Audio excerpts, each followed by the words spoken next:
আনারস এমন একটি খাবার যে সে আপনার শরীরের ভিতর থেকে মাসিকটা পরিষ্কার করার জন্য মায়েদের বিশেষ উপকার করে, আর সকলের জন্য সে ফাইবার আর সুপার ফাইবার, আমি বলবো যে ভেরি ইম্পর্টেন্ট ফাইবার।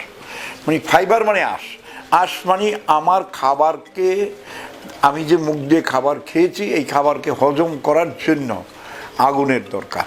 মানে লাকড়ি না হলে পাক হবে না, গ্যাস না হলে পাক হবে না, বিদ্যুৎ না হলে পাক হবে না।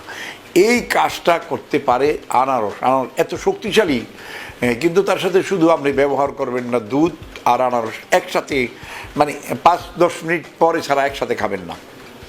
আপনি আনারসের সাথে মধু একসাথে খাবেন না, আনারস মধু বিষ, দুধ মধু ও বিষ, মাত্র 10-20 মিনিট পরে খাবেন।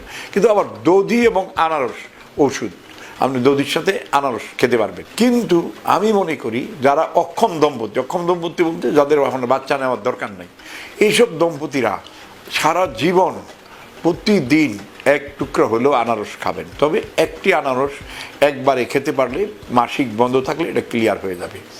যাদের ভয়ানক গ্যাস্ট্রিকের যন্ত্রণা সে অস্থির, তাদের জন্য অল্প অল্প করে বিট লবণ দিয়ে, কালো লবণ দিয়ে আনারস খেতে থাকলে তারা পেটের সকল সমস্যা দূর করতে পারবে, ইভেন কি আমাশা পর্যন্ত দূর করতে পারবে, ইভেন কি আপনার বমি ভাব দূর করবে।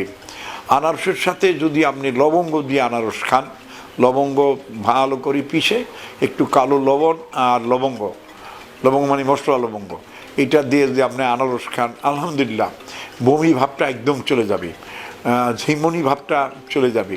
শরীরের বিভিন্ন বিষ ব্যথার জন্য আনারস একটি ভয়ানক ভালো ফল। তবে এখনকার যে বর্তমান সিজনের এই বর্ষার ঋতুর যে ছোটো আনারসগুলো, যেটাকে জল ডুবিয়ে আনারস বলে, এগুলো হাজার রোগের উপকার করে শরীরের ভিতরে, বিশেষ করে ব্যাড ব্যাকটেরিয়াগুলোকে দূর করতে, গুড ব্যাকটেরিয়াগুলোকে সাপোর্ট করতে আমাদের শরীরের একটি মহা ওষুধ হলো আনারস, পাইনাপল।